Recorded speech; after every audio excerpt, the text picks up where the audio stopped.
خسته نباشین. این ویدیو اولین ویدیویی که داخل کانال قرار بذارم و صرفا یه ویدیویی که قراره یکم آشناتون کنه با محتویات کانال، چیزی که قراره در آینده توی کانال گذاشته بشه، چیزی که قراره یاد بگیرید. مثلا میتونید از کانال استفاده زیادی کنید، روز گذشته رو تحلیل کنید، دیدگاهتون رو بررسی کنید و قراره که 0 تا 100 سبک کوارترلی تئوری رو یادتون بدم گام به گام. مثلا قرار نیستش که شروع کنم داخل یه هفته 100 تا مبحث بهتون بگم، داخل یه هفته 50 تا مبحث کوارترلی تئوری رو بهتون یاد بدم. قراره که یک ریتم خاصی داشته باشه این آموزش‌ها. میام اولین ویدیو رو قرار میدم، اولین ویدیوی آموزشی، و تا پس فرداش هیچ ویدیوی آموزشی دیگه منتشر نمیشه، فقط ریویو مارکت گذاشته میشه. مثلا اگه که امروز سه‌شنبه من بیام به شما آموزش بدم اولین و بیسیک ترین چیزها رو، فردا چهارشنبه میام روز گذشته که گذشته، این خود چهارشنبه رو واسهتون تحلیل میکنم و بهتون میگم که چرا بازار چنین جهتی داشته، به چه دلیل به فلان جهت حرکت کرده و این داستانا. ریویوی چهارشنبه رو واسهتون میذارم و داخل اون ریویو سعی میکنم مبحثی که توی سه‌شنبه بهتون آموزش دادم رو هم به کار ببرم تا بتونید با دیدن این دوتا یک مکملی به دست بیارید از اون مبحث آموزش شماره 1. و پنجشنبه مبحث آموزشی شماره 2 رو منتشر میکنم. به این شکل پیش میریم تا کم کم بعد از این مدت بتونید کوارترلی تئوری رو به نحو احسن یاد بگیرید.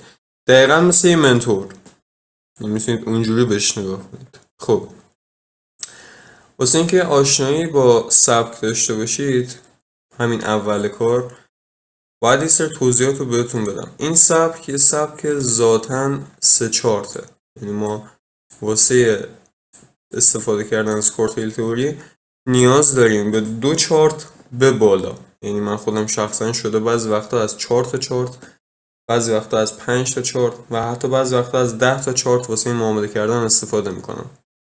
واسه همین اگر شما کوارترلی تئوری رو یک چارت بررسی کنید، تک چارت بررسی کنید، ذاتاً از کوارترلی تئوری خارجید، یعنی شما دیگه کوارترلی تئوری ترید نمی‌کنید. واسه اینکه کوارترلی تئوری رو بتونید ترید کنید نیازمند 3 تا چارتید با همبستگی بالا که من الان اینجا YM رو دارم، NQ رو دارم و ES رو دارم، داو جونز، نزدک، S&P که فیوچر هم هستن.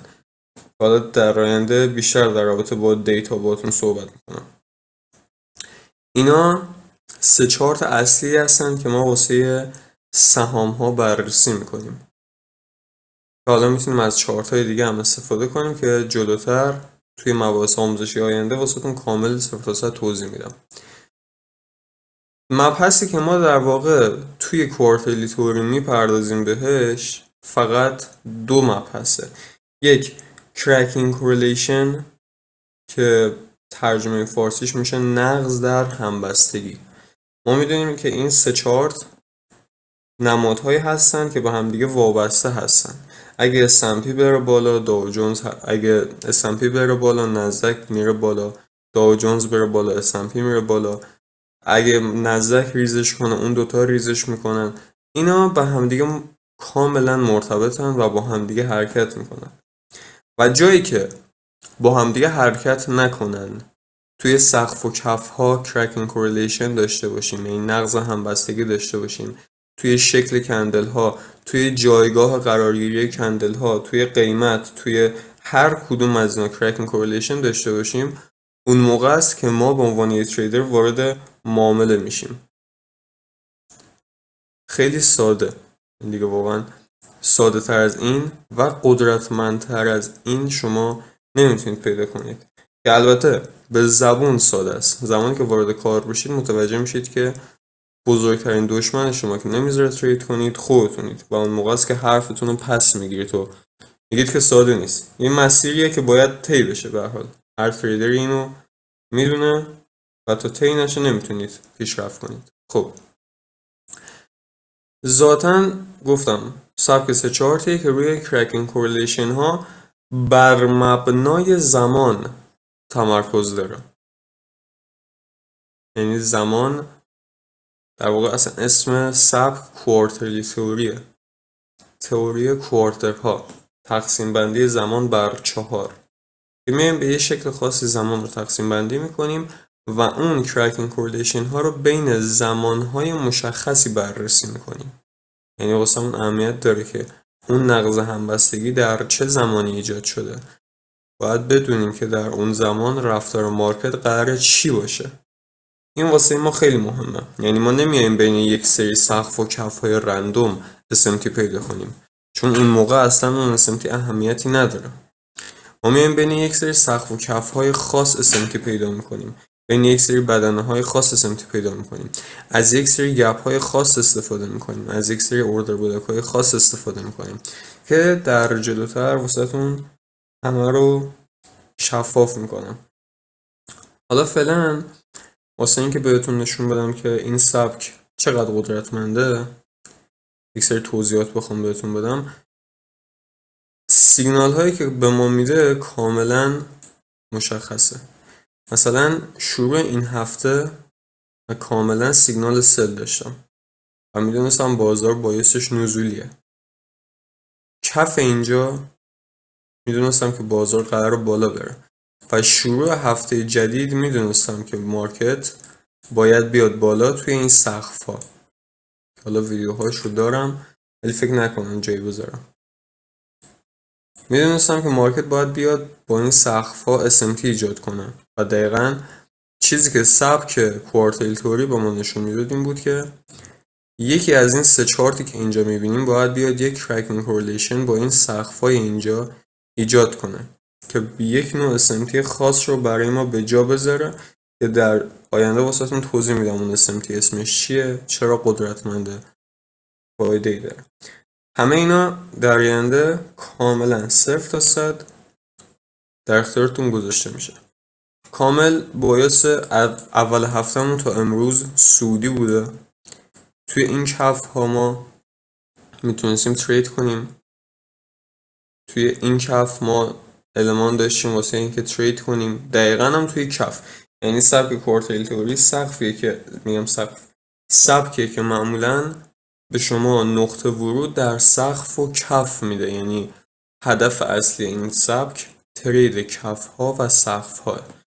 و حالا شما میتونید ترید ادامه روندی هم داشته باشید، ولی به صورت اختصاصی این سبک هدفش کف و سقف ها. خب ما اینجا سیگنال خرید داشتیم، اینجا سیگنال خرید داشتیم، اینجا سیگنال خرید داشتیم. این هفته میدونستیم سعودیه، هفته قبلی از این سقف میدونستیم بازار نزولیه. در تک به تک این روزها سیگنال های فروش داشتیم. حالا واسه اینکه بهتون توضیح بدم که چقدر این سبک در سقف ما سیگنال میده، بریم سراغ یورو. این تایم فریم 1 ساعت هست. دیروز حالا واسه اینکه چیز باشه فقط نمیخوام بگم مثلا اینطور و اونطور، میخوام فقط سبک رو بهتون توضیح بدم که آره این سبک واقعا چه سیگنال هایی میده. یکم خیالتون از بابت سبک رو راحت کنم و بعد بریم سراغ اولین ویدیوی آموزشی که قراره یک خورده ICT باهاتون کار کنم. چرا؟ چون ICT مبنای اصلی کوارتیل تئوریه. یعنی خالق سبک کوارتیل تئوری منتورش مایکل بوده. در نتیجه سبک بر پایه ICT بنا شده. شما باید بدونید فیر ولیو گپ چیه، باید بدونید اینورژن فیر ولیو گپ چیه، باید بدونید بریکر بلاک ها چیان، باید بدونید میتیگیشن بلاک ها چیان، اوردر بلاک ها چیان. باید همه اینها رو بدونید. باید در رابطه با لیکویدیتی ها کاملا اطلاعات داشته باشید. باید نیو ویک اوپنینگ گپ ها و نیو دی اوپنینگ گپ ها رو بشناسید. باید خیلی چیزا هستن که واقعا باید بلدشون باشید. به خصوص یه چیزی که حالا من دیدم خیلی توجه نمی‌کنن، اخبار و این داستانا، که اونم حالا در آینده یکم باهاتون کار میکنم. خب دیروز دقیقاً توی این سقف‌های اینجا ما سیگنال فروش داشتیم توی تایم فریم 1 دقیقه با سبک کوارتیل تئوری. البته 1 دقیقهش نشونتون بدم دقیق باشه.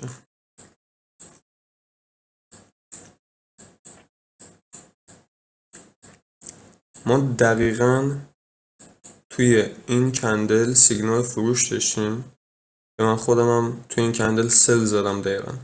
یعنی این کندل که بسته شد توی این کندل من سل زدم با استاپ اینجاها حدوداً. یه استاپ اصلیمون باید بر اساس سبک میافتاد روی این سقف. چرا؟ چون اگه این سقف زده میشد سناریوی سل ما کنسل میشد، واسه همین این پروتکت های در واقع واسه ما و استاپمون باید میومد اینجا، ولی من استاپمو محض احتیاط بالاتر میذارم همیشه. این خیلی مهمه، یکم استاپتون رو بالاتر بذارید که اتفاقات بدی نیفته. اینجا سیگنال سل رو میده، مارکت میرسه و اینجا سیگنال سل دوباره میده که واقعا پرقدرت بوده. میتونستیم بعد از کلوز این کندل، حالا این کندل یک کندل خاصه، یعنی یک کندل عادی نیست، بعد از کلوز این کندل میتونستیم وارد معامله فروش بشیم و میتونستیم از دیروز همچین ریواردی رو بگیریم که من تارگت هم این کفای اینجا بود 1 به 3 و از پوزیشن خارج شدم. کوارترلی توری صرفا قرار نیست که فقط واسه سهام استفاده بشه. کوارترلی توری واسه سهام خیلی خوب کار میکنه، یعنی شما وقتی توی سهام ازش استفاده کنید متوجه میشید که کوارترلی توری توی سهام بی‌نظیره. ولی توی فارکس هم شما میتونید استفادهش کنید. توی نفت، توی اویل در واقع اگه بخواید اویل ترید کنید میتونید استفادهش کنید. اوراق قرضه رو میتونید، حالا نمیدونم تریدش میخواید کنید ولی اوراق قرضه رو ما استفاده میکنیم. جلوتر واسهتون توضیح میدم. هر مارکتی که به یه مارکت دیگه وابسته باشه شما میتونید ترید کنید بدون استثنا. میتونید طلا و نقره و پلاتین رو کنار هم بذارید تریدشون کنید. میتونید بیت کوین و اتریوم و توتال کپشون رو بذارید کنار هم دیگه و تریدشون کنید. میتونید یورو، پوند، دلار رو بذارید کنار هم دیگه تریدشون کنید و حتی میتونید از نمادهای خارجی تر هم استفاده کنید. مثلا میتونید به جای پوند از فرانک سوئیس استفاده کنید، از دلار سنگاپور میتونید استفاده کنید. حالا همه اینا جلوتر بهتون یاد داده میشه. چیزاییه که واقعا پرقدرت، دقت تحلیل شما رو خیلی بیشتر میکنه و واقعا یه چیزاییه که هر تریدر نیاز داره بلدشون باشه. خب ما اول همه میریم و به شما ICT آموزش میدیم. یعنی امروز چهارشنبه است. امروز نگاه کنم مطمئن شم، بله امروز چهارشنبه است. امروز چهارشنبه این اولین ویدیو آپلود میشه، ویدیوی معرفیه که قراره چه چیزایی یاد بگیرید، چه توضیحاتی داره این داستانا. ویدیوی بعدی که منتشر میشه توی همین روز هم آپلودش میکنم، قراره به شما یک سری توضیحات کوتاه بدم. کوتاه چون که کسی که میاد سراغ کوارترلی تئوری باید از قبل ICT رو بلد باشه، واسه همین زیاد قرار نیست روی ICT تمرکز کنم. فقط بهتون توضیح میدم که بریکر بلاک چیه، میتیگیشن بلاک چیه، اوردر بلاک چیه، فیر ولی گپ چیه، اینورژن فیر ولی گپ چیه، ولی این بالانس ها چی ان، اینورژن ولی این بالانس ها چی ان، نیو دی اوپنینگ گپ ها، نیو ویک اوپنینگ گپ ها چی ان، سل سایت ها، بای سایت ها، یک سری لول ها رو توی فیبوناچی بهتون توضیح میدم که معروف ترین لول OTE همتون احتمالاً باید بدونید. کلاً چیزایی که توی ICT خیلی معروفن و توی سبک کوارترلی تئوری استفاده میشن رو قراره بهتون توضیح بدم. پریمیوم دیسکانت رو قراره واسهتون توضیح بدم و همه اینا رو قراره توی یه ویدیو بهتون آموزش بدم که ICT رو سریع پروندهش رو ببندیم و مستقیم بریم سراغ کوارترلی تئوری. البته اون قدم سریع قرار نی بریم سراغش. بعد از اینکه ICT رو بهتون آموزش دادم، همین المان های بیسیکی که بهش نیاز دارید تو، البته قرار فراتر از بیسیک بهتون آموزش بدم، فکر نکنید قراره یه چیز مسخره باشه، نه، قرار کامل بهتون توضیح بدم. تحلیل بالا به پایین بهتون توضیح میدم که چطوری ازش استفاده کنید، فلان کار همش رو واسهتون توضیح میدم، خیلیتون راحت باشه. تاییدیه ها رو بهتون توضیح میدم کامل. بهتون ICT رو توی یه جلسه سعی میکنم تا حدی که مثلا 70% رو بفهمید در حد یه تازه کار بهتون توضیح میدم، چون اگه بخواید حرفه‌ای‌تر بشید باید خودتون برید پیش، باید برید منتورهای مایکل رو نگاه کنید، باید برید اساتیدی که تمرکزشون 100% روی آی سی تی رو نگاه کنید. ولی خب فردا ما انجامش میدیم این کارا رو، خیالتون هم راحت باشه. و بعدش شروع میکنیم کم کم SMT ها رو واسهتون توضیح میدم. SMT ها رو با توی ویدیو آی سی تی یه اشاره ریزی بهش میکنم. ولی خب جلوتر که بریم به صورت واقعا حرفه‌ای‌تر قرار بپردازیم به SMT ها. قرار SMT ها رو یاد بگیرید، SSMT ها رو یاد بگیرید، HSMT ها رو یاد بگیرید، اینتری مارکت SMT ها رو یاد بگیرید که حالا خودشون میتونن اینتری مارکت SSMT باشن، اینتری مارکت HSMT باشن. قرار کندل های متفاوتی رو یاد بگیرید، PSP ها رو یاد میگیرید، پرسیژن کندل ها رو یاد میگیرید، پرسیژن بریکر ها رو یاد میگیرید، پرسیژن فیر ولیو گپ ها رو یاد میگیرید. میفهمید که کدوم فیر ولیو گپ ها ارزش ترید دارن، کدوم ها ندارن. با کرکینگ کورلیشن هم میار متوجه میشید. پی‌اندی دیفرنشیال رو بهتون توضیح میدم، دایرکت کرکینگ کورلیشن ها رو بهتون توضیح میدم. هر چیزی که توی سبک کوارتیل تئوری هست رو خلاصه بهتون 0 تا 100 آموزش میدم. حالا الان ممکنه زیاد حضور ذهن نداشته باشم، ولی تک به تک قراره همشو با هم دیگه کار کنیم، همشو بهتون یاد میدم. این ویدیو فقط صرفاً معرفیه، 10 بار گفتم. بعد از این ویدیو میریم سراغ ویدیوی اصلی. اگه میخواید ویدیوها رو ببینید گام به گام با من بیاید جلو مثل یه منتور، سابسکرایب کنید تا بتونید ویدیوهای بعدی رو همشون رو ببینید، چون ممکنه منو گم کنید. این یه چیز خیلی معقوله. ویدیو رو لایک کنید، زنگوله رو فعال کنید که ویدیوهای بعدی که گذاشتم بتونید ببینید. هر روز ویدیو داریم، در واقع هر روز ریویوی مارکت واسهتون میذارم، تحلیل میکنم که روز گذشته چه اتفاقاتی افتاد توی این مارکت، چه نقطه ورودایی بوده، چرا بازار به اون سمت حرکت کرده. هر روز ویدیو داریم. امیدوارم که موفق باشید. خدا نگهدار.